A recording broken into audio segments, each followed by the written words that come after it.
Young tiger NTR దర్శక ధీరుడు Rajamouli combination అంటే అభిమానులకే కాదు సగటు సినీ అభిమానికి పండగే. ఇప్పటికే వీరి కాంబోలో వచ్చిన student number 1, Yamadonga, Simhadri, triple R చిత్రాలు ఘన విజయం సాధించాయి.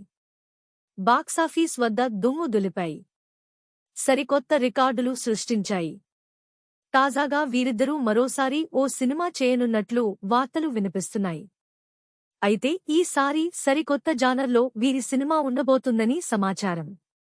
ఎన్టీఆర్ మరియు దర్శకధీరుడు రాజమౌళి కలిసి దాదాసాహెబ్ ఫాల్కే బయోపిక్ను నిర్మించే అవకాశం ఉందని ఇండస్ట్రీ వర్గాల నుంచి వార్తలు వస్తున్నాయి. మేడ్ ఇన్ ఇండియా అనే టైటిల్తో ఈ చిత్రం తెరకెక్కే అవకాశం ఉన్నట్లు తెలుస్తోంది. ఇదే విషయంపై మరికొద్ది రోజుల్లో క్లారిటీ రానుంది. ఇక ఈ సినిమాలో జూనియర్ ఎన్టీఆర్, దాదాసాహెబ్ ఫాల్కే పాత్రలో మెరవనున్నట్లు సమాచారం. ఇక ఈ ప్రతిష్టాత్మక ప్రాజెక్ట్ను బాలీవుడ్ డైరెక్టర్ నితిన్ కక్కర్ దర్శకత్వం వహించే అవకాశం ఉన్నట్లు సమాచారం అందుతోంది. ఇక దాదాసాహెబ్ ఫాల్కే విషయానికి వస్తే, భారతీయ చలనచిత్ర పరిశ్రమకు పితామహుడిగా గుర్తింపు పొందారు. ఆయన జీవితం ఆధారంగా తెరకెక్కనున్న ఈ బయోపిక్లో తారక్ దాదాసాహెబ్ ఫాల్కేగా నటించనున్నారని తెలుస్తోంది. ఈ మేరకు బాలీవుడ్ మీడియాలో పలు కథనాలు సామాజిక మాధ్యమాల్లో వైరల్ అవుతున్నాయి. దాదాసాహెబ్ జీవితం సినీ ఇండస్ట్రీలో ప్రతి ఒక్కరినీ ప్రభావితం చేసింది. దీంతో ఆయన కథను నేటి తరానికి అందించాలన్న ఉద్దేశంతో మేకర్స్ ప్లాన్ చేస్తున్నారట.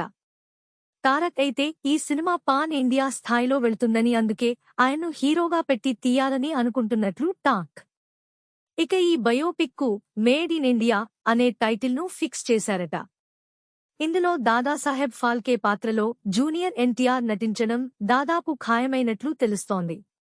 బాలీవుడ్ డైరెక్టర్ నితిన్ కక్కర్ దర్శకత్వం వహించనున్నారు.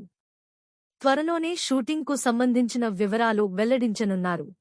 దాదాసాహెబ్ ఫాల్కేను భారతీయ సినిమా పితామహుడిగా అభివర్ణిస్తారు. ఈయన సినీ నిర్మాతగా, దర్శకుడుగా, స్క్రీన్ ప్లే రచయితగా మంచి పేరు పొందారు. భారతదేశ మొదటి సినిమా రాజా హరిశ్చంద్రను ఆయన తెరకెక్కించారు. దాదాసాహెబ్ ఫాల్కే భారత చలనచిత్ర పరిశ్రమను అభివృద్ధి చేయడంలో కీలక కృషి చేశారు.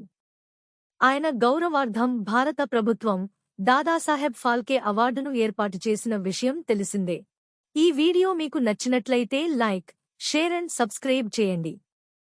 మరియు మీ అభిప్రాయం కామెంట్ రూపంలో తెలియజేయండి.